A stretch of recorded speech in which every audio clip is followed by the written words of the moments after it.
This is Robert from Twin Peaks, and you're listening to Inspirado, Projecto. Got a light?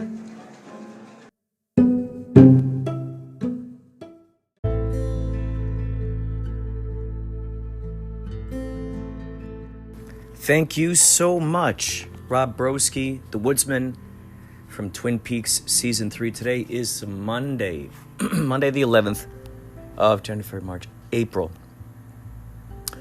I heard there's some good stuff going on in May, some very good stuff, perfect times for writers, for creators to really dive in there, really start working on some great stuff. All right, this episode is in fact the second part of the riveting episodic series. We have one more after this, so stay tuned for that. We also have a previous one to this.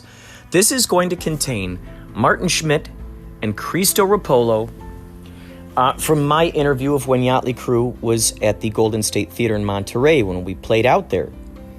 And these two guys are very passionate about what they have learned.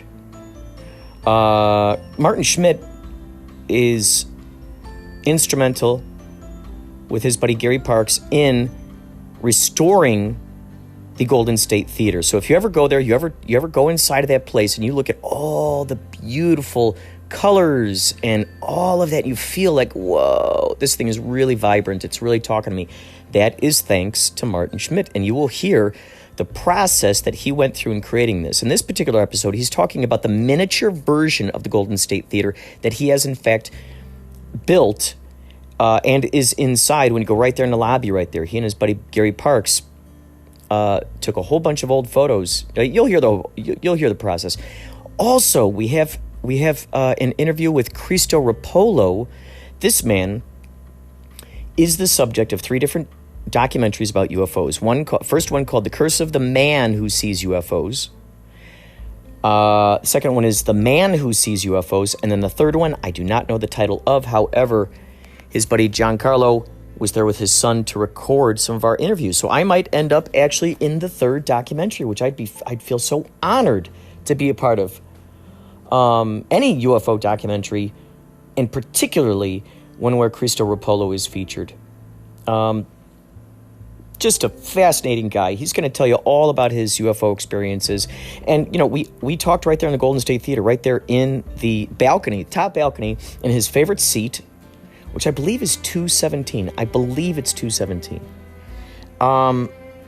Something tells me that. I'll find out. So that was his seat that he always sat in whenever he saw movies at the Golden State Theater. So I've been very fortunate to interview both of these guys on the same night during this time, and it's thanks to Cowboy, the production manager there, who let me in early, let me take a look around, and badgered him with questions like crazy about paranormal activity. That's the other thing. Martin Schmidt is going to talk about the paranormal activity there at the Golden State Theater in Monterey. So, we also have, by the way, we have Maria Humphreys from Strong Body, Strong Soul. We also have fun facts from Henry D. Horse. We also have a question from Man Behind the Machine podcast. We also have sweet Miss Ruby Tuesday, the only woman to ever pin Andy Kaufman twice. The evidence of which is on her YouTube channel. You can check the show description right there, and you can see tons of links I've embedded in there. So, and thanks to Blythe Baines at the end for giving us our sign-off on this program. Singer-songwriter, very talented, loves the synchronicities. And then, you know, if you stick around, you can listen to the Facepalm theme song created by yours truly, Kurt Eric Clendenin. Thank you so much for listening to Inspirado Projecto. And I think what we're going to do here is take a gander at what Maria Humphreys has to say. All right? Thank you. One more little idea, little observation before I continue with the message talk. Kurt, on the Anchor platform, when I click your link and try to listen to your show, it's stopping at about 30 seconds and I have to push play. I have to keep pushing play to make your show flow correctly when I'm listening within the Anchor platform. I don't know what the heck that is all about. But may I recommend listeners out here, let Kurt know somehow, whether a message in or maybe you want to respond on one of his posts on Twitter or Instagram. Say, hey, Kurt, I listened to your show. I'm listening through Podbean, through Castbox, through so many different platforms. Apple Podcast is one of my favorites because you can leave reviews there. Thank you so much, Maria Humphreys from Strong Body, Strong Soul podcast. I am actually going to send Anchor a message right now. You know how I'm doing that. This is for any of you. Well, for you who's listening who happens to have Anchor. You probably know this, or maybe you want to get a podcast and you're wondering what do I do if I'm in this situation? You go to Anchor.fm. Let's see. Here we go. All right. And help. There's a little button down there. Whoop. All the way at the bottom. Bamzo.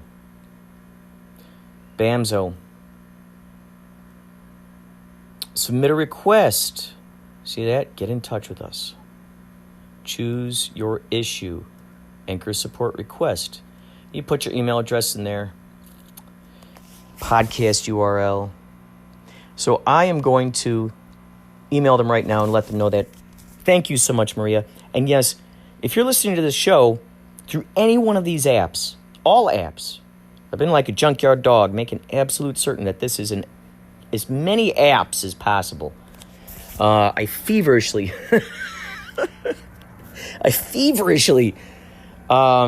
look through DuckDuckGo for the most recent places that allow for RSS feeds and for places that enable you to submit your podcast for them to include in their podcast apps and or directories. So thank you for those suggestions, Maria. And by the way, please go visit Maria's podcast, Strong by Strong Soul. She is, like I talked about in the last episode, she's like a squid. She's got her tentacles in so many different things. The videos, she's making so many promos on Instagram, on Twitter. She is out there all the time interviewing people, fascinating people. She also runs the podcast community support group on Facebook. And it's a wonderful way for you to meet other podcasters and share ideas and let each other know what you're up to. Maybe if you're looking for guests, that's a perfect place to look for it, you know? Think about this. Every person is a universe unto themselves.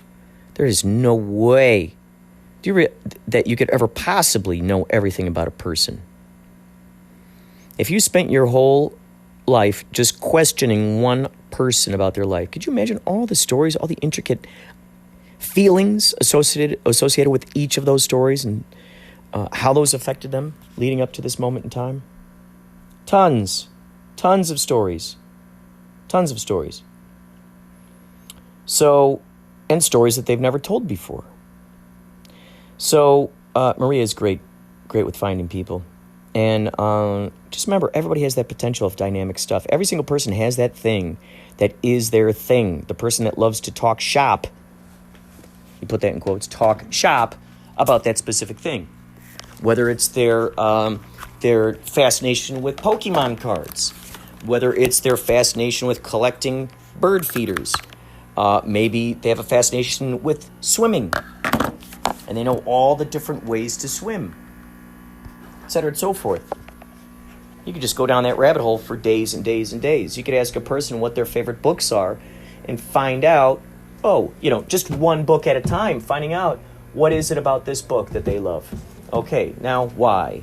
Let's go down that rabbit hole. You can just keep going and going. So, there's never a shortage of guests for a podcast episode. I find people on Twitter all the time. People who are talking about something they're excited about. These are the people you want to talk to, the people who are excited about things, sharing the excitement.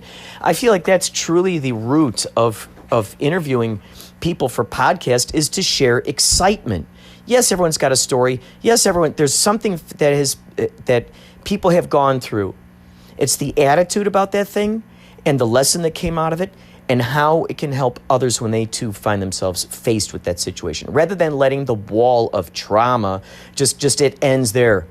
Here's the story. Oh, moral of the story is I had trauma. Well, okay, everybody has trauma. There's been some traumatic thing that everybody has experienced at some point, no matter how rich or poor. That there are various definitions of trauma, and it doesn't have to end at that wall.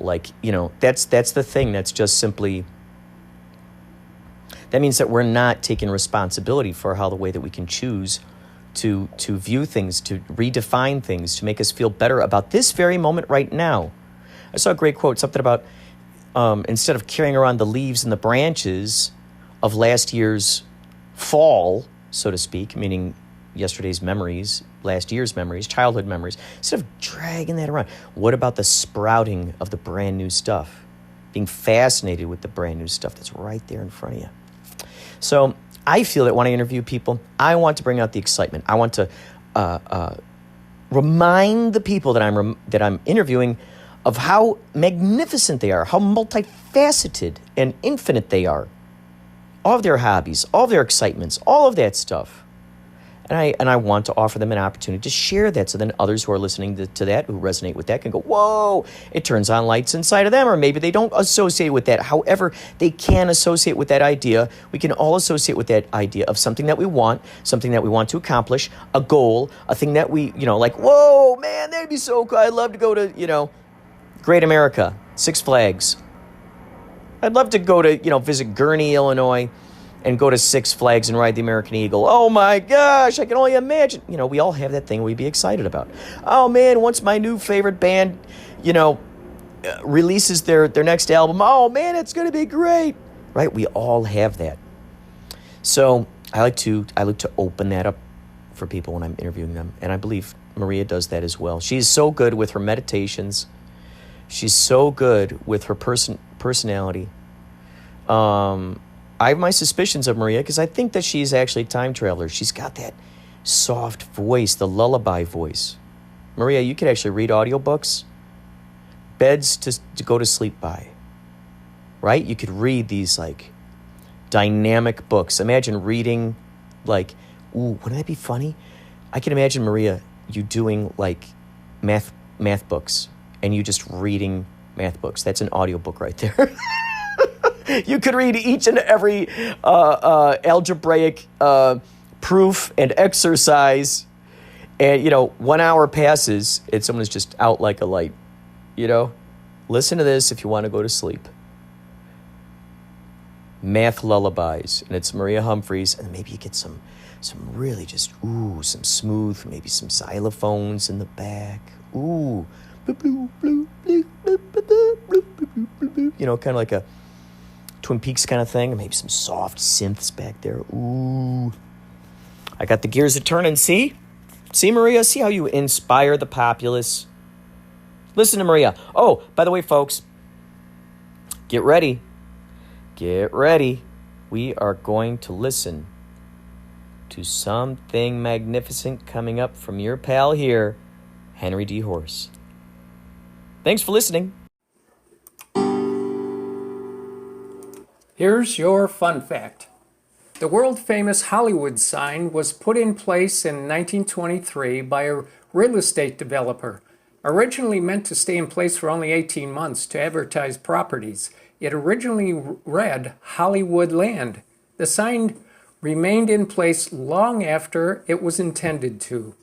And in 1949, the word land was removed. Stay tuned to Inspirado Projecto for more fun facts. Thank you so much, Henry D. Horse, for yet another extraordinary fun fact. I love the fun facts. And in fact, Ruby Tuesday, the only woman to ever have pinned Andy Kaufman, she has some sentiments about these fun facts. However, you'll hear about those after this extraordinary interview with Martin Schmidt, the man who helped restore the Golden State Theater. We're going to be talking about the miniature version of that, how he went about it, the process. And we're going to hear about some paranormal activities from Martin Schmidt, among many other things. After that, guess what? We have a very riveting interview, part 2, with Christo Roppolo, the man who sees UFOs. Oh my gosh, it's a mind exploder. Stick around. It's going to be fun.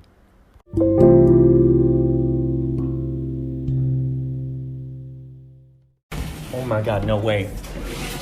Look at this. Look at this. Wow, Martin, this is great, man. Look at these. The heck? See, did you use your 3D printer at all for these? No. Or did your 3D printer came out later? 3D printers didn't exist at that time. Oh, gotcha.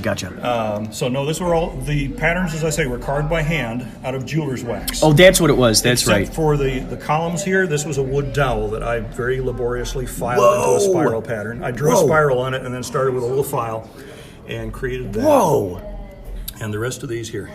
It's what? You actually have a magnifying glass. Of course you do. Well, I'm 64 years old. My eyes aren't what they used to be. Oh, my God. Oh, wow. Oh, I did wow. make one compromise when it came to these pieces, which are called window brows in the terminology. In the actual building, these central shields were tilted down towards the sidewalk, which makes more sense when you're viewing it from below. But when you're viewing it from head on like this at a model, it would look a little strange. So I made them like that. Holy cow. I mean, this is incredible. You carry the magnifying glass with you, and here we are able to... I mean, look at these little faces in here. Yeah, there's little conquistador faces or something. We're not sure What the heck? what they are. Those little tiny faces.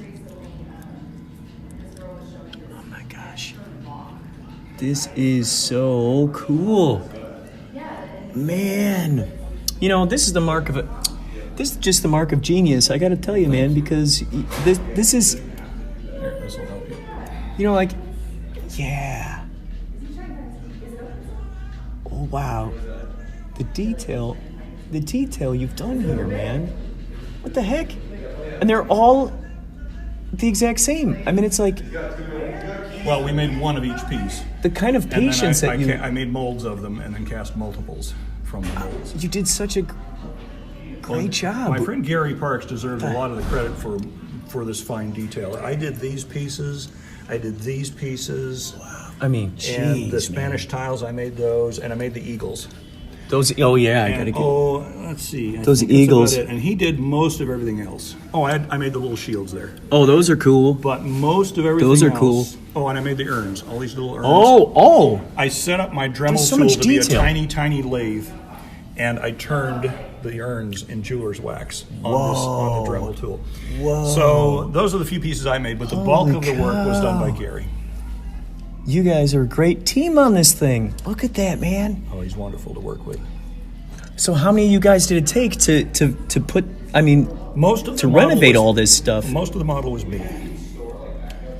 Gary did the ornamentation, as I've mentioned, but everything else I did. There it is. It's all made of cardboard. This is foam core for the sidewalk. Oh my gosh. But most of everything else is cardboard. Look at that. I mean... These are sewing pins. Oh, that's cool. That's cool. I love that. The showplace of the peninsula. That was its original I mean, that's great. Now, the other thing I did with this, and I have to get around to finishing it one of these days, this is all prepped for lighting. Because behind these Spanish tiles, oh my gosh. I'm going to put LEDs on through. Oh, that's great. Behind these Spanish tiles on the real building is this row of light bulb sockets. So this was all washed with light. These urns had light behind them. Oh! Of course, the marquee was this blazing thing of light between all the light bulbs and the stained glass windows in the corners. Oh my gosh. These lit up. Look at that, you got the box office back there. Ah, you got the posters on the walls. Oh my gosh. Made those. Oh my gosh. You got Clara Bow in It. Clara Bow in It. And Rudolph Valentino in The Son of the Sheik. By Vilmi Banky. Oh my gosh. This is so cool. Wow, man. You did an excellent... See what those little faces look like. Oh, yeah. Look at those little faces. That's all Gary's work. You guys did such an awesome job on this thing. Wow. I think Gary got a little frustrated that I was such a stickler for detail. Oh my God! But he must be so proud of himself after you guys created this. Yeah. Because look at what. I put both our names on it. Oh, that's great. Gosh, man. Is that part of your other profession? Do you build models and stuff? No, this is the only one I've ever done. Because I can imagine being real good at making those, for when they have trains and they got the little towns and things. I can imagine being real good with that type of stuff. Yeah, it probably would be a lot of fun to do. Well, maybe once I retire.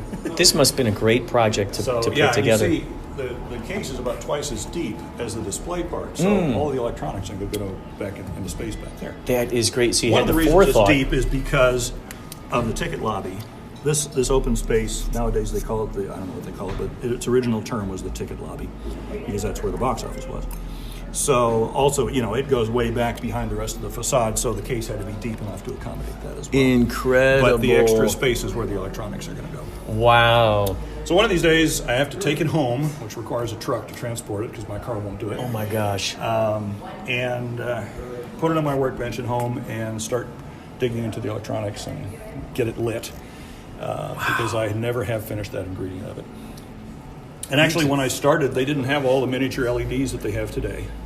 So I was going to have to use these tiny incandescent light bulbs, which would have been very hot. And so it's just as well I waited as long as I did, because now we have technology caught up with me and I can do all kinds of incredible things. It's interesting how that stuff works. You just give a little bit of time before you know it, something else better is invented. It's like, okay, that's not going to melt anything. Nothing's going to start on fire or anything, or you can fit them back there. That's right. Boy.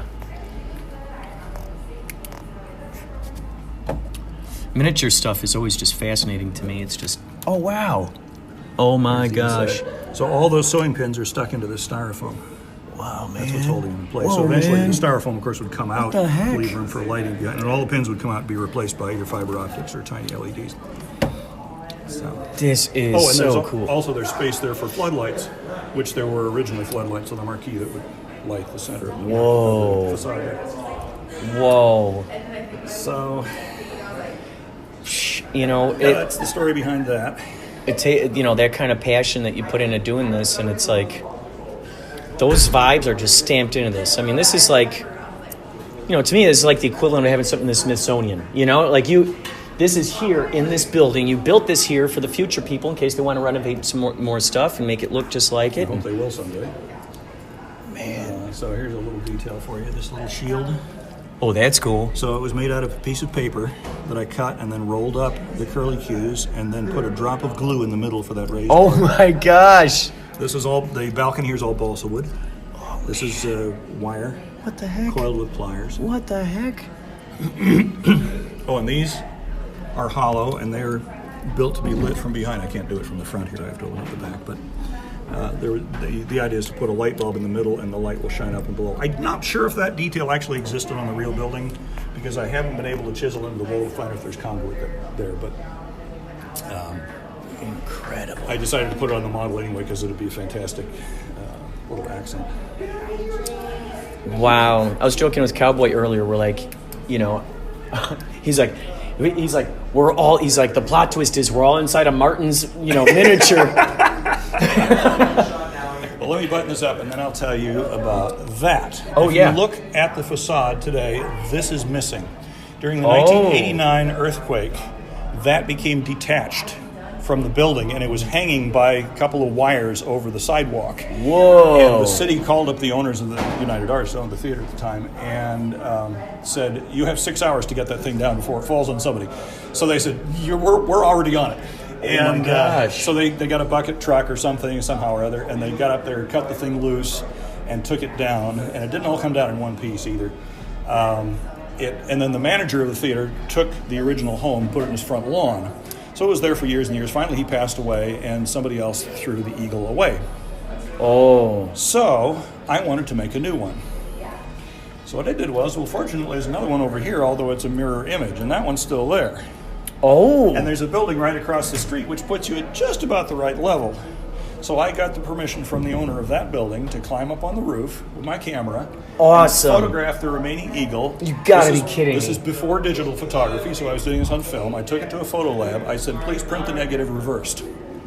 and blow it up as far as you can. So he did. He gave me this like the 11 by 17 print or something. Whoa. Of it reversed. And I used that. I laid a clear piece of plastic over that, drew a grid on it, and used that to blow it up to full size. Of course, I was able to measure it because I just climbed up on the roof and stuck my tape measure on here. I could find out how big it was supposed to be. And I sculpted a new one out of clay and then made a urethane mold from that. Oh my God. Cast a new one, which is upstairs in an office. We can have a look at that later, hopefully. Whoa. So that is up there waiting to be reinstalled on the facade someday. Oh my gosh. Thanks. There we go. It's like a little sliding door. Yeah, watch your fingers. My dad built the case for me. Oh, that is great. And he's gone now, so it's a nice tribute to Well, him. I was going to say, this is a phenomenal tribute to him. Yep. Oh my gosh. This is great, man. And I'm sure anyone who comes in here, who went in here when they were a little kid, you know, some of the older folks, I'm sure going to look at this and go, whoa, you know, and just really reminisce about it. Well, I was one of those little kids, not quite this far back. I was born in Monterey in 1958, 2 blocks up the street at the old hospital. And I've been going to movies in here ever since I was a little kid. Now, back then, none of these colors existed. Because sometime in the 50s, the entire auditorium was spray painted gray and the lobby was spray painted white. But this is what it looked like originally. What the heck? Why are they spray paint over all this awesome? Who knows? That's crazy. Yeah, who knows? So you, but it was done before I was. So you guys, your group of guys, you did this. Yeah. What we did was when I collected the photographs that I had, they were all in black and white, of course, but you could see where there was gold in the ornamentation. You could see where there are different values of gray, which would indicate different colors. So with the permission of United Artists, we started scraping paint in strategic spots. We'd look at the photographs, figure, okay, we have to scrape here, here, here, and here, right? Because these look like different colors. So we did that, found out what the original colors were, and the manager at the time paid for the paint out of his own pocket, and we contributed the labor on a volunteer basis. Wow. And it took years to do the whole building. I can imagine. I mean, you guys must have It took just months spent just so to do much the lobby. time. We started at one end, worked our way across to the other, and then went up to the mezzanine and worked our way back again. It took weeks. Oh, man. And all this gold is spray paint because we couldn't find a brush paint that was bright enough, that looked right. Whoa. So we had to mask everything. Whoa. It took like 3 hours to mask one of these windows. Oh, my gosh. Then you spray it in 10 minutes and pull all the masking down. Oh, my gosh. And we reproduced the gold glaze on the walls. Man. So this is the way the place looked originally. Wow. But imagine it all white, which had been done before I was born. So when you walked, I had never seen it in person in these colors in my lifetime. How amazing is that? That you helped bring this back to what it was. Mm-hmm. Otherwise, people would not know. Yeah, I used to get here early for the movies because I love this building. It was the most magical place I'd ever seen. And I used to get here early just so I could sit in the auditorium and look around at all the wonderful details. Back then, they didn't have the lights in the ceiling. There were no lights in the ceiling because it's what's called an atmospheric theater. The ceiling is supposed to look like the sky. Oh. And you're outdoors in a castle courtyard. So the lighting came from the alcoves in the walls. Oh, cool. The ceiling lights were put in when they triplexed the place in 1976 because they had to control the lighting in the 3 auditoriums independently. And of course, all the original lighting was all on the same circuits. So they cut holes in the ceiling and put these can lights in. Wow, and those are still there to this day, and they're still used. The original wiring in the walls is almost 100 years old, and a lot of it doesn't work anymore. It's going to have to be replaced in order to reproduce the original look. Holy cow. It's amazing that like your passion for getting the organ, finding the organ, led to all this other unexpected stuff that just happened, huh? Because I had started on the project before we found the organ. Oh, you did? Yeah. I found a few other people that thought the same way I did, but they had never really articulated it before. Nor for, and they hadn't felt that way as long as I did because, I grew up in this place. And most of them, the older folks had, but the young people that I gathered around me hadn't. So I'm kind of the originator of the whole thing. I gathered enough people together and attracted enough volunteers. Oh my gosh. Then I'd managed to collect these photographs, or most of them at that time, and I added a few more as time went on. And so I went in to we contact United Artists. The folks from the district office in Fresno came out here, and I met with them one day, and I laid out my photographs on the table for them, and I said, this is what the place used to look like. You can see it was gold and colors here, and here was all black and white, but they got the idea. And I said, I've got a group of volunteers. If you'll buy the paint, we will do the labor, and we'd like to start restoring it for you. And, of course, nobody else had ever done anything like that for them before. But they were happy because it made their business better. And the manager, after we started doing this, the manager told me, his name was Brad Johnson. As far as I know, he's still with United Artists. He's up in the Bay Area now. Wonderful guy. But he told us at one point that the more golden colors started to appear, the more people started to notice the building again. Whoa. Because it was just, I think the reason they spray painted it to begin with was to not detract from the movie. Oh. Right? Interesting. So they figure, the more the building is of interest, the less people are going to pay attention to the movie, which isn't necessarily true. No, I think it's all one and the same. The whole thing is the whole thing. Yeah. But who knows what their philosophy was? It was ill-advised. It must have been kind of. Looking at how this is now, and thinking back to when you were saying it just had all white, I can imagine it just being kind of bland. It looked like a mausoleum. Still cool. You could see with how the beautiful it had been. Yes. I can't imagine like walking into a mausoleum in a cemetery. I bet. That's what I'm thinking. Yeah. Because as I'm looking around here, like I'm imagining how this, all this stuff, just all the stair railings are painted black. Oh, the wood was still natural, but all the pillars were black, and the walls were white. Yeah. What the heck? No trim colors, anything. Just white. Wow, man, just devoid of they had never personality. touched the part called the Grand Lobby, which is the two-story platter out there. They had never touched that. Although I have an interesting detail about that too. So the ceiling of that was intact, and fortunately they didn't paint over the big mural over the doors, because that would have been hell and really expensive to try to restore. That is a great mural out there. Speaking of murals, take a look at the tile murals over I've there. been looking at this. The amazing thing is they're not tile. Wow. Fooled me for years. Wow. They're painted on canvas. Wow. Take a good close look. That is amazing. Whoa, that does look like tiles. Isn't it though? Wow. Is this a water fountain? It's a water fountain. Yeah, it doesn't work anymore, but man. Wow, man. In fact, obviously there's a leak right there. You could see that they really, really cared about, Oh yeah. the theater experience back in the days. Well, back in those days, the movies were in their infancy. They were still silent films. Okay. And the movies were only one part of the stage show. You would have a live show on stage, sometimes vaudeville acts, maybe a magician, whatever happened to be on the touring circuit. And then the movie was kind of the cap on the evening. I never knew that. Oh, yeah. So it was. So a it truly whole was a variety experience. show. Yes. I mean, that's incredible. In fact, there was a fun thing. Now, the footlights don't exist anymore, but they did when I started this. And one day I decided to clean them out and see what was inside. And I found all these little artifacts that had been swept in there over the years. I have a few of them in a box at home. I found a little red cardboard token from World War II, which was like a rationing token for either gasoline or something. I didn't know what it was. I had to take it to a historian who told me what it was. I found, let's see, what did I find? A 1925 penny. I found a whole bunch of feathers. And so I said, okay, these probably fell off dancing girls' costumes. I found playing cards. Old, dusty, filthy playing cards, so magicians had to be on the stage. Whoa! I found a whole handful of .22 caliber expended shells. So they had trick shooters on stage. Oh my gosh! That would do all kinds of fancy trick shooting. Whoa! So I just got a sort of inkling of the kinds of different variety acts that had played here over the decades. Oh my God! So do you feel that cowboy? Because one of the things that, like, as we've been playing in these old theaters, I always ask the people who work there, are you noticing paranormal activities here? Have you come across any, or Yes. what do you know about? Yes, I can tell you quite a bit about that.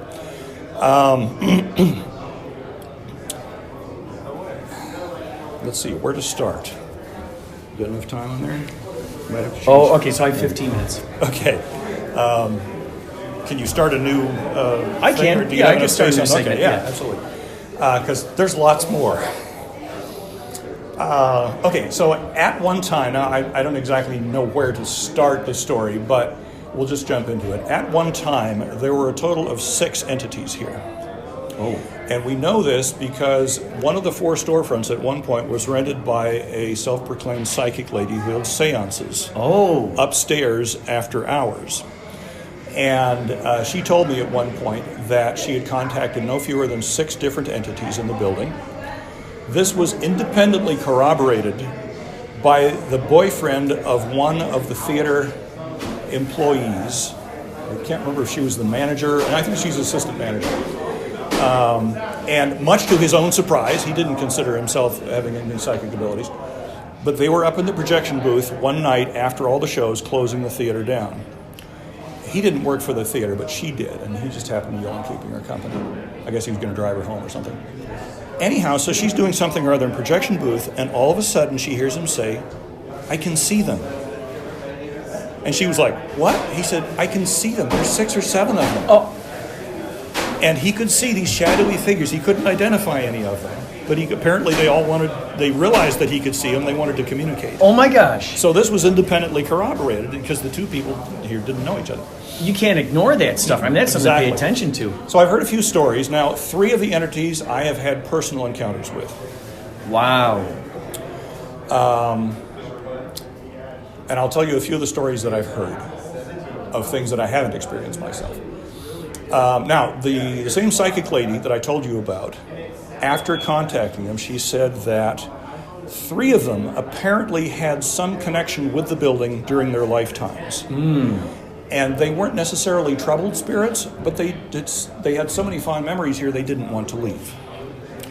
The other 3, however, were very troubled. I don't know if you could actually call them malevolent, but they were certainly angry, hate-filled. They did not have any connection with the theater in their lifetime, according to this lady. They took up residence here after their death. Now, at the time, as you recall, this place was used, by that point, here again we're talking the 50s and onward, exclusively for movies.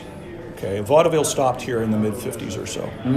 So after that, it was exclusively movies. The stage was never used. The dressing rooms under the stage were never used. The organ came out in 1954, so the original organ chambers were never used for anything. They were just empty. And the place was very quiet compared, in terms of human activity, compared to what it had been in the decades before. Okay, so it was kind of slumbering, and it was full of all these dark, quiet spaces that you can picture some troubled soul would want to take refuge in. And so apparently that's what happened with these 3. I heard that of the 3 benevolent spirits that had been connected with the theater in their lifetimes, I don't know who they were. I don't know what their relationship with the building was. One of them might have been a lady that performed here, because I have heard stories of people hearing singing coming from that stairwell. Amazing. And I haven't experienced that myself, but I've heard stories from numerous people.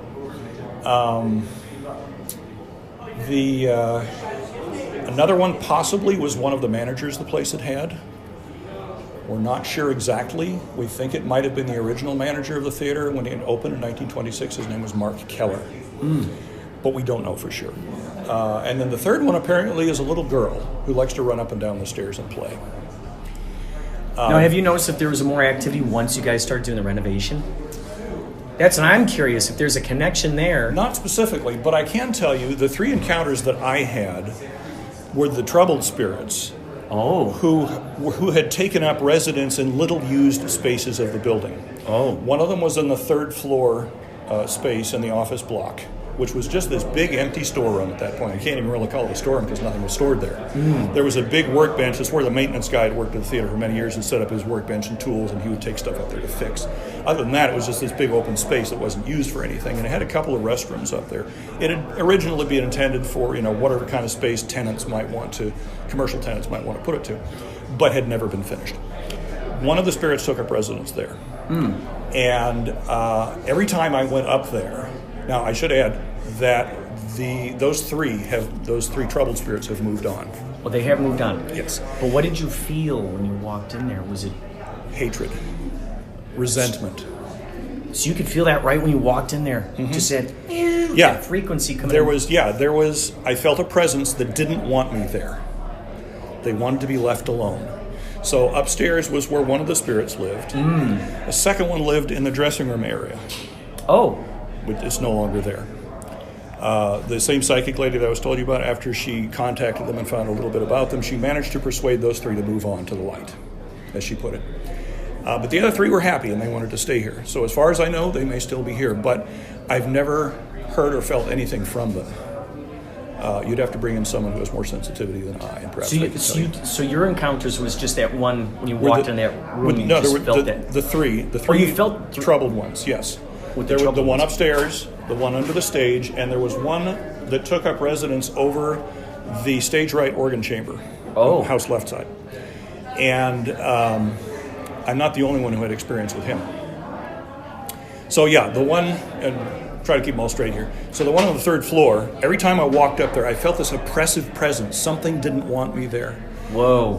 And one time, it actually chased me down into the second floor because it started to feel really oppressive, and I was like, I have to get out of here. Like you felt like it was closing in? Yes. And I could feel it, like oh my in God. this area.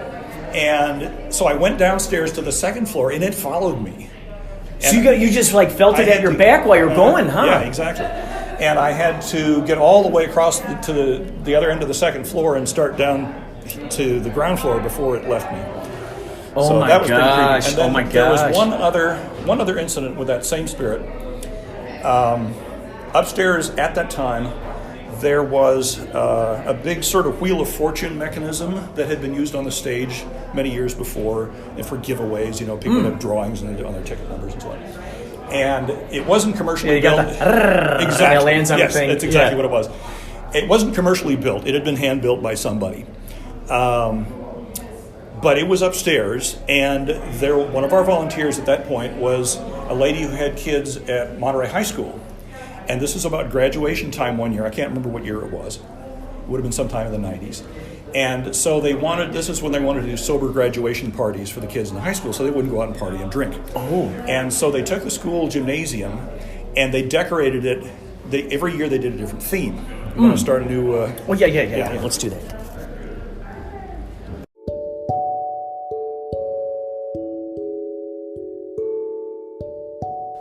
Wowzers, thank you so much for sticking around and listening to Martin Schmidt. My gosh, isn't he a knowledgeable individual? This guy, chock full of knowledge. Holy cow. I love listening to people who have so much passion for what they investigate.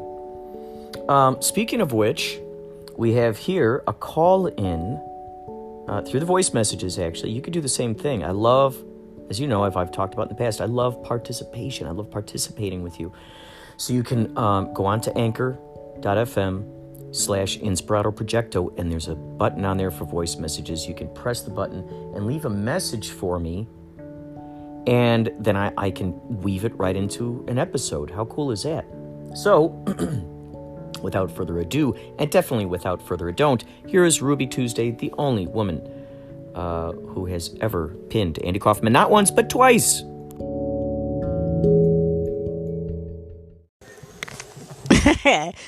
Hey, Kurt. I know, again, a late response. I just listened to your fun facts about Hollywoodland. I was actually kind of already aware of what took place regarding that sign in Hollywood, but it was still fun to listen to. So thank you for sending that my way. It gave me something fun to listen to. And I'm hoping to see the Yachtly crew here again in the near future. It's summer, so almost summer. Perhaps it's the kickoff to summer party coming up. I don't know. I just know I hope you're doing great. And thanks for sending me that little message regarding the Hollywoodland sign. Bye for now.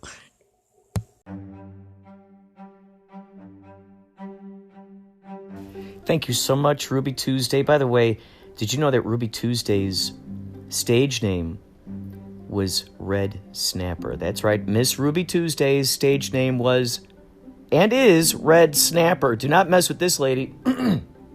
She's a fireball, both inside the ring and out. She's got extraordinary YouTube videos.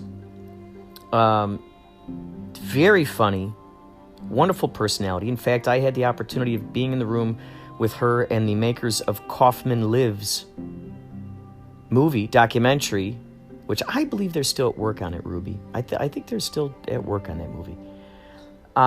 Where we got to interview friends and family of Miss Ruby Tuesday, and I am honored to say that Andy Kaufman, one of my heroes, who I learned so much from, his secret lover was Miss Ruby Tuesday, and I had the honor of interviewing her right there in her bedroom, all about Andy Kaufman, and so I'm proud to call her my friend. She's so fun, so exciting. I've seen her at many Yachtly cruise shows. Wonderful dancer. If you get a chance, check out Miss Ruby Tuesday on YouTube. She's wonderful. Now, guess what? We're going to listen to part 2 of Christo Roppolo talking about his encounters with UFOs. That's right. At the Golden State Theater, the same exact theater where I just interviewed Martin Schmidt right there in that piece. All right, here we go. Hold on to your hats for some very enlightening conversation. Thank you for listening to Inspirado Projecto. And it's real handy. I mean, we have our own aircraft now set with cameras on the skin. Like some of the U-2 aircraft and what have you can photograph the sky above them and then project it on the skin below them. So that when you're looking up, they just blend right into the sky and you don't see them at all. Incredible. If we can do that, I think something that, flies around with a giant cube in it that looks like the box in Hellraiser or something. So when you go out there, do you meditate? Do you get in a certain frequency? I do meditate a little. My meditation is basically I smoke a joint and I sit and I relax and I reflect on my life as much as I can, and I just kind of try to go into that place that you're, like when you're daydreaming. Yeah. The daydreaming state is probably like one of the best meditative states to be in if you're going to, be doing the UFO research. That's like the state right when we wake up and right before we fall asleep. It's like that sort of in between. But it's also a time when you don't have any expectations. And that's when they like to come to you the most, is when you have no expectations whatsoever. Like a clean slate, right? Yeah. They like everything to be fresh, and they also, as far as I go, they like it to be playful. They like to escalate things. Sometimes it'll just start off with a couple of orbs, and then it'll wind up being like 20 orbs. And they're doing all these shapes. And there is, some folks that I would take to sightings for a long time. And, it's very addictive. And, I bet. Hold on for 1 second here. Let me get this crazy. I'm a sound designer, and I make sure that you can answer the phone whenever it rings if I've designed the ringer. I'm doing an interview right now. I'll talk to you soon. I'm not anywhere that I'm in the State Theater doing an interview. All right? Peace. So, go ahead. For what I'm curious about is how did you end up? How did the other excitement about what you already knew about? For instance, I got to ask you, how did you find out about what he was doing, or have you been friends with him for a while? John and I made movies together. Yeah. Yeah, I did his first movie. Yeah. And then from then... I worked on a science fiction called Flesh Eaters, and then we did one called The Wooden Gate. Oh, that's great. Yeah, and, it was fun making horror movies. That's what I loved. And so you've known him a long time. Yeah. Yeah. And then all of a sudden, I mean, at what point did you know throughout the whole time that he was having these... you did? The whole time he's been... So. Yeah. And then, like, at some point, you're like, okay, I gotta document you, man. There's just so much information you got. Many things happen. Yeah. Well, he's directing the third movie now. He's going to be the director. When we did the shoot for the movie, one time we were in the forest, and lights start to... from the forest, there were all lights coming, going all over, but we cannot figure out what it was. But we were filming, and it was, but we're not our lights, Right. It was like totally no idea, And so was that... I mean, did that explode your brain when you got the chance to see that for the first time? Because we were in the middle of the forest. There was like no way there can be lights, and at one point we were filming, and in the, let's say 100 feet in the background, in the middle of the trees, all lights were started coming up. And I'm like, what's going, why? But and you must have just been chuckling. You're like, oh yeah, this part for the course. He's I already know about always this stuff. laughing. Yeah, that's his answer. Is It that happened in the hospital when I got out of a coma. I fell out of the bed. I was on the bed. and the orbs came in my hospital room. Oh and my gosh. I tried to get up, and they pushed me back down again, and I tried to get up a second time, and when they pushed me down the second time, the door opened up, and a nurse came in from the hospital, and she's like, "Is that a fire on you?" And I'm like, "No, it's the orb." Shh. And I tried to get her to be quiet, so they wouldn't really. They went out through the. It's not a fire. They went out through the window, and she's like, "Was that a fire on you?" And a pink lady comes in, and she's like, "There are ghosts in this hospital." And she's like, "You can't stay in this room. You got to go to another room right now." And I'm like, "Okay, will you talk about it on camera?" And she's like, "No." So, there's that, too. There's a lot of experiences. Like, for the third movie, John and I want to get, like, a lie detector test for the stuff Yes. that I haven't been able to film. And then while I'm talking about it, just right there, hook me up to the lie detector test. Perfect. You know what I mean? Because that's why I did the thing with the scientist coming and sitting next to me, which, again, it really surprised me that here I have a scientist. I'm just offering all this information. We had scientific data, like, hey, paper, the whole thing. I'm ready to listen to any opinion. Sift through it, man. Show me, instead of asking the scientist a single question, they want to ask me, questions that infer that maybe I'm Happy Nelson or something. Well, why do you suppose they didn't ask you those specific questions? Because the they want scientific to questions. the first movie left it open-ended. Is Christo out of his fucking mind? Oh, but the end of the movie is great because there they are up there. Yeah. Like the fact that was captured. Yeah. Right there. The documentary is just phenomenal. But even with that evidence presented, which people don't understand too, in both of the movies that I released now, all of that footage is vetted. I have scientist friends who do not want to have anything to do with a guy that's full of bullshit, And so, like, I give them regularly my footage, when I'm on a run and I've got a lot of UFO stuff coming and people are like, well, airplanes, all this stuff. I'm like, all right, here, let me hand some more stuff over to Chris and let's see what he thinks. So it's interesting, especially in this day and age, and especially now that the Pentagon has actually gone, oh yeah, we lied this whole time. We're lying about not investigating it, but here's the real footage. And they're acknowledging it, but then saying, we don't know what it is. Right. So they're hiding behind the truth. Trying to have it both ways, right? Right, and I'm like, this is the reason that it's important for me to do this is because I'm presenting you updates and factual evidence captured by moi. Okay, a couple of my other field researcher friends and people I respect, like, Steve Barone and Dorothy Azat, and, Dorothy is like... Dorothy is so good. I saw that. By the time I saw the documentary, she had already passed. By the time it finally... And I thought, man, this is a short documentary. I wanted so bad to go and do a segment with her because she does the same thing.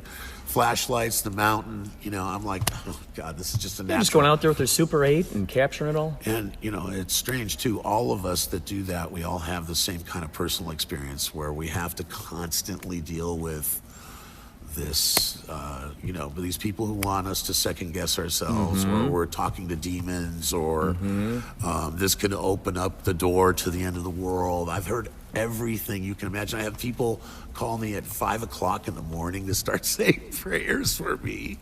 They're like, did you have a sighting tonight? I'm like, yeah. Did you see UFOs? Yeah, I did. Okay, Jesus Christ, please forgive him for his sins. And, It's crazy because can I smoke a joint while you're praying for me? Can I smoke a joint? Well, it's crazy because you'd think this could lead to more of those conversations because the Pentagon says, okay, we've seen this stuff. You'd think that would open... I was hoping that, this would open up a door, especially when they said, oh, yeah, we've been in communication with the Galactic Federation for, who knows how long. You'd figure that would open the door a little bit more for people to be able to empathize with those who have... Right. And are continuing to experience these kinds of things. Right, exactly. But you see, the thing is, they don't want it to be Christo, okay? That's why I'm saying these orbs, when they showed up at that test place, that was... years. The movie had been on Netflix for 2 years. Okay, I've been doing the research for at least 5 to 7 years or something like that.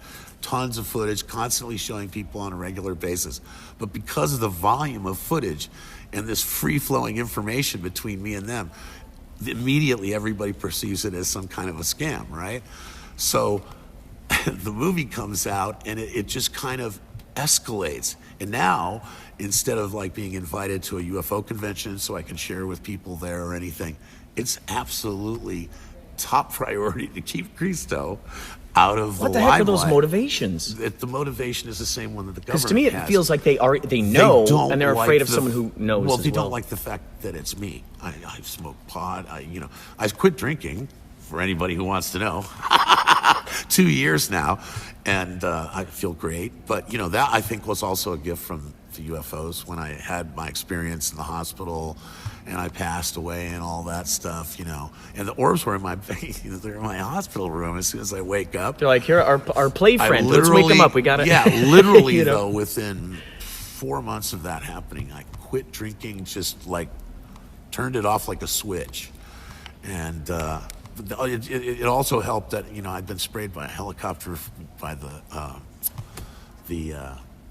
Marines. What do you call them? The Special Forces guys came over in a helicopter. Where were and you? nailed Why did me they with do a that? nerve agent because I was signaling UFOs over here in Monterey, and there was a big a cruise ship. And that's like national security. And whenever anything like a cruise ship is in the bay, they'll dispatch helicopters and all never this knew that. stuff. Because if anybody tries to pull any shit on a boat, it's like like terrorist thing or any of that. They even have cameras at the aquarium and stuff. And instead of the cameras being there for research or something, they're there for national security. Oh wow. So technically, they sprayed me because I was a threat, and they don't have to announce themselves when they do that stuff either. I they was just show up, they surprise you, and then well, they're they came up spraying. behind me with a helicopter. It was a regular standard military helicopter, and they flew over me, and they just gave me a little psst like that, and all of a sudden my back was just soaked like I'd been rained on or something. And so I immediately went down because it smelled kind of gassy or what have you, and I went down to my car and I took off my shirt, and within an hour, I just started breaking out with a rash and blisters and hives everywhere. And I went through that for 2.5 years. I had to go in a hyperbaric chamber. I actually died because of it. I got to a point where I started bleeding and bled out all my blood, died in the hospital for 40 seconds. And then they went into a coma. They induced a coma and put me out for 3 days. And that was the thing that led you to the to orbs having your death in and then the- waking up with the orbs. In my hospital room. You know what I mean? So I feel like that you do have a relationship with them because they're like, where's No, our I buddy? do, I do. Where's our buddy? We got to get him out. Yeah. Got to wake him up. like Dorothy, I pray a lot, you know what I mean? And I do believe in spirit, and I believe that there is a higher power that, has conjured all of this. And, that consciousness is like the real spark of life. That is what everything is all about, whether, it's an alien or it's, us or animals, I believe too, or anything that has consciousness like that and shares that gift, I think is a part of the bigger consciousness. Now, do you feel that the UFOs or the extraterrestrials, do you feel a I vibe pray. from them that they I don't- appreciate? yeah. But do you feel that they appreciate that you've put out the documentaries about them? For That's the what I was awareness? going to say. Yeah. With the thing is that they, the whole deal of them showing up at those test places, it's like 6 or 7 years of them doing nothing with all that footage I put out, Netflix, everything. Yeah. So they're flying up alongside the window and they're saying, hey, I guess you guys don't subscribe to Netflix, but, here we are. And he was right, and that's what we look like. And they didn't even let the pilots show the footage that they had captured themselves. They made the network do a digital recreation, which was kind of good because we compared it to my actual footage, and they're identical. Wow. Yeah. That's and incredible. Chris was saying something like 50 meters, just the cube inside of the Whoa. the membrane. Yeah. That's incredible. Yeah. So it's it's been like really. Well, these are the guys from Yachtly Crew. How you guys Down doing? there tonight.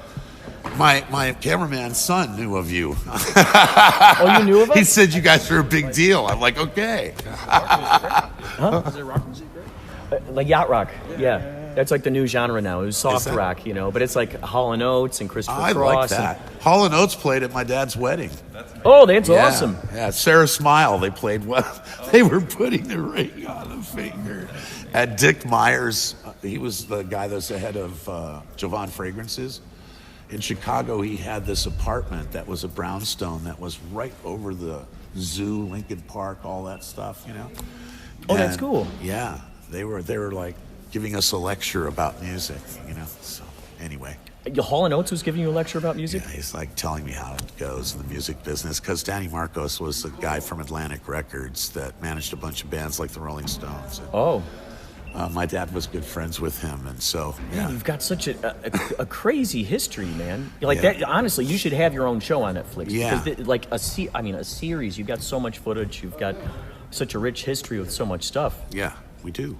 Now, if you've been finding- We've been approached like probably about 4 or 5 times by networks. Oh. But I think the thing that terrifies them the most is that, they know I can do this, but the idea of, a show that might cost X amount of dollars to produce per episode based on this guy that's going to go out and wave some flashlights around and maybe make this thing happen, which it's not a maybe, but they don't understand that. I think people are underestimating. It's hard the for them amount to of people. quantify a show like that, I think. But there are networks like Gaia that are out there. So that's what's interesting. There are a lot of people out there who are believers and contactees and abductees, and that would just love to see this stuff.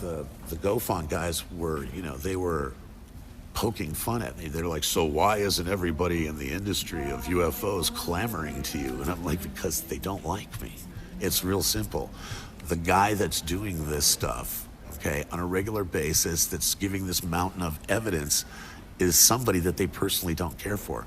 They don't care for the way I dress, my personal habits, nothing. And they have no clue why these aliens would choose anybody even remotely like me, especially... Well, now I'm curious, and maybe you have an implant hiding on you. Yeah. Right? It must be it. They Well, did these find an Strieber, implant in my right? ankle, though. They did. They did find an implant in your ankle? in my ankle. I have Okay, the here we footage. go. We were going to put that in the second You're like, movie. you're calling them. 2 of them, actually. One was the size of like a silver dollar, and the other was the size of a quarter. Were they And, removed? Yeah, they were. And they're yet you actually- I still have them showing up. No, the doctor, he's still got them.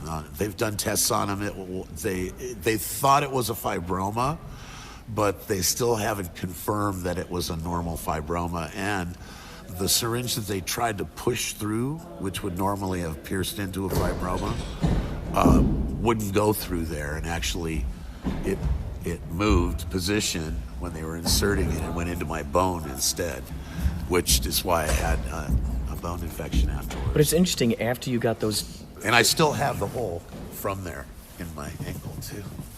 See? Still there. Oh, my gosh. Yeah, for sure. That's incredible. Yeah. My buddy found an implant in his foot, and he went to the doctor, and the doctor's like, "Oh, can we analyze this?" He goes, "No, I'm taking this home, Oh, like you gotta because see I'll the probably never Frankenstein see it again." picture of them opening my ankle up. I had them film the whole procedure, so it's like my entire ankle is splayed open with, all these things holding it open on the surgery table. What do these things look like? They look like discs, like little UFOs, but they were in my ankle, and it got so bad, they got so hooked to my bone that they had to use a laser to take them off of me. So yeah, it was very interesting, and I still have the pictures of that too, of the growths. It was so graphic that it would have given us an NC-17 rating if we put it in. There was already enough of me talking about my butt and what I do with my butt all the time. So that was about as much as they could take. We got right up against the edge with butt talk. NC-17 for massive butt talk all the time. But you must have magnetized a bunch of other UFO enthusiasts who Yes. And completely people who were believe into the butt as well. I'm serious. I couldn't believe it. But yeah, at first though, because I didn't use any kind of social media at all. Nothing, period, nothing. That was a real overwhelming thing because, they expected me to start dialoguing with all these people that I didn't know. And that was overwhelming at first. And it still is sometimes, but now I've gotten it down to just, I say happy birthday to everybody once a day. Welcome back. Now, isn't your head just a little bit splattered upon the ceiling right now? My goodness.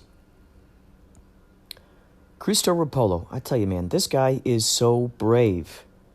If you're listening to this, Christo, you're very brave. going on out there by yourself. Not in the sense that, oh gosh, you're so brave to go welcome your star family into your paradigm. I think it's brave that you're sneaking over these walls into these top secret classified places to do it. That is phenomenal. This is the mark of a true artist, ladies and gentlemen, a true genius at work. Following your heart, following your passion, going forward into that great night. Just mind explosive. I am so honored that I got a chance to interview those guys. Now, next up, we have here Man from Man Behind the Machine podcast. Atlas Dragon from Christo Inc. The Facepalm theme song by yours truly, and of course, Blythe Baines is going to see us out. So, let's hear what's going on. Let's hear what's going on. Thanks for sticking around.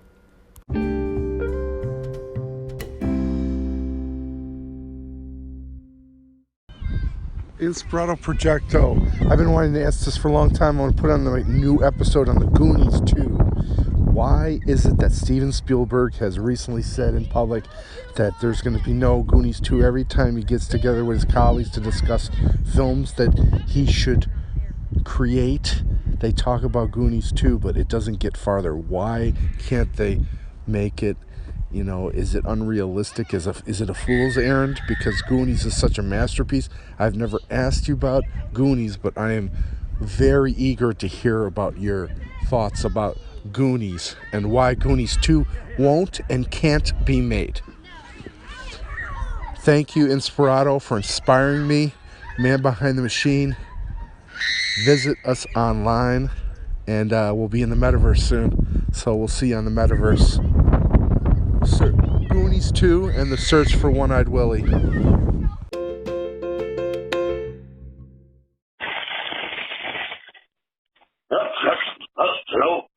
Is this thing on? Hello? This is Atlas the Dragon with the Bridge Society. Inspirado Projecto. It seems very hilarious to me that you seem to have a...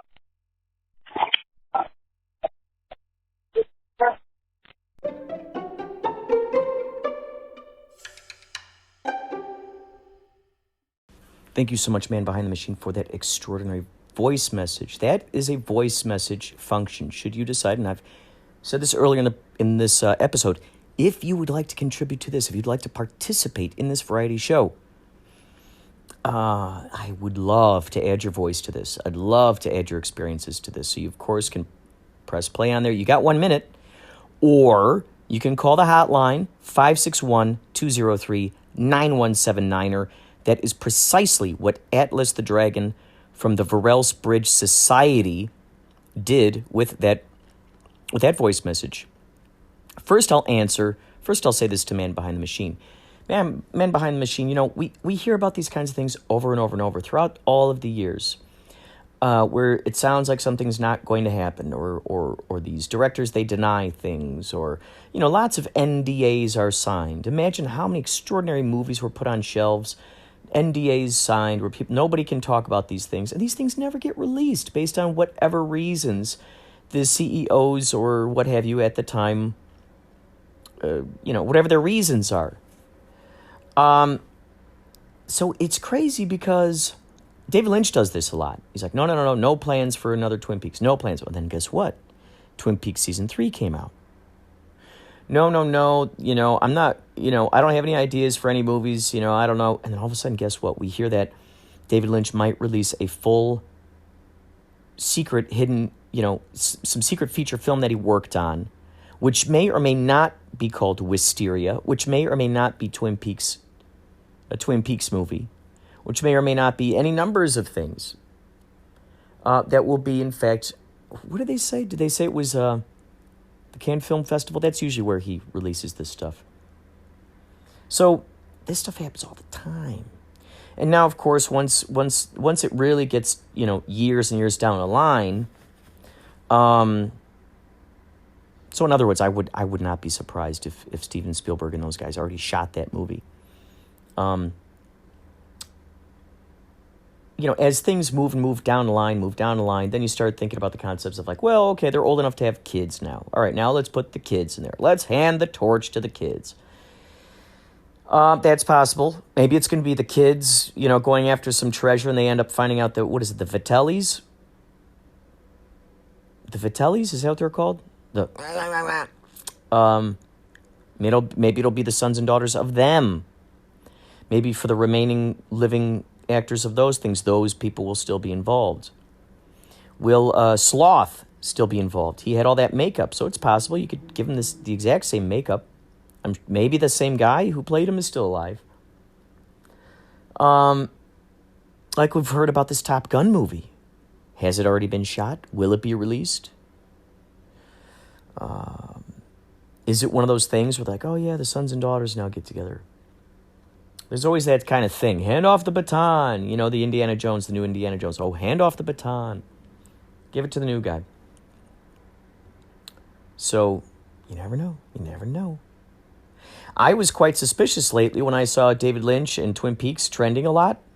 And I said, I have a feeling, I'm a little suspicious about this. I have a feeling that maybe this is just kind of planting the zeitgeist in our heads, getting us excited about Twin Peaks again, get us to talk about David Lynch again, rewatching Mulholland Drive, rewatching Lost Highway, etc., so forth, Inland Empire, Elephant Man, all that razzmatazz, to get us excited about David Lynch in our brains again. And then is he going to release that, oh, by the way, I have a secret movie that's going to come out. And I joked about the idea that it was Ronnie Rocket. Ronnie Rocket is a movie that he's been meaning to make for a very long time. He has the screenplay written. I own the screenplay. One Saliva Bubble is another one. And which Martin Short and Steve Martin were going to be a part of, by the way. Which, since they're still alive, they still could do this movie. I don't see how they could not raise this. I'm sure if you just went out there and say, hey, guess what? David Lynch, Martin Short, Steve Martin want to make a movie. Bam. Let's make it. I'm sure they could raise money for it. So I made a joke going, oh, what if David Lynch says that he's made Ronnie Rocket this whole time? And then within a few days after me putting that on Twin Peaks, all of a sudden there was news saying, oh, guess what? David Lynch is going to premiere a movie at this place. Oh, I just saw the Raven fly past again. Just this morning I was thinking, I want to see those Ravens again. All of a sudden I saw the Raven go whoosh, fly past me. So there you go. The Raven, what is that? Transformation, shape-shifting. The chapter turning. Atlas the Dragon from Varel's Bridge Society. By the way, I interviewed Corporal 13 from the Varel's Bridge Society, and they're a part of the Christo Inc. universe. Varel's Bridge Society has a podcast. Christo Inc., if you go to ChristoInc.com, you can learn all about it. And they have a section there specifically for Varel's Bridge Society. And I had the opportunity of interviewing, so I interviewed Corporal 13 from Varel's Bridge Society. However, I also interviewed Wiley Herman, the man who is, partially responsible for opening up the doors to these worlds, to these other realms that connect with the Jejun Institute world, the Latitude Society world. Chris Torch, by the way, they are the arch nemesis of Christo Inc. So you can research them too. CRYZTORCH. There's so much good information there. So having said that, I bid you adieu. You can stick around if you'd like. You can listen to the Facepalm theme song if you'd like. However, I would stick around at least to hear Blythe Baines say goodbye to you. Thank you so much for listening to Inspirado Projecto. This is Blythe Baines, and you're listening to Inspirado Projecto. When you're lost, who do you want to find you? In what form does this creature manifest? And at what time in the night does he come for you? Every year, millions of hardworking Americans experience cosmic encounters with moderate to severe disorientation. Christo can help. Christo is a handheld calcite defibrillator capable of generating surges and binary distress signals throughout the Sigma Quadrant. Christo is not for everyone. Some aquatic mammals have experienced dizziness and confusion while using Christor. Side effects do include blood glow, tear mist, and purpling of the skin and eyes.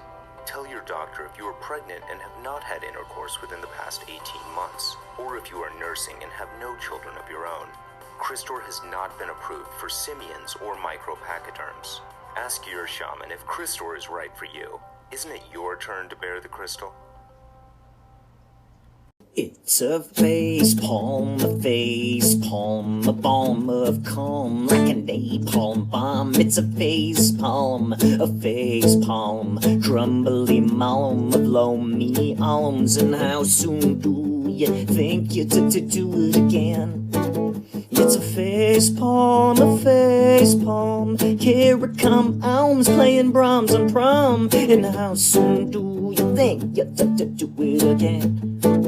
And the Holmes from Guam to the cable comes. Are the Grom diatoms glom in their moms? It's a face palm, the book of psalms and rhymes and rhymes. And how soon do you think you'll do it again?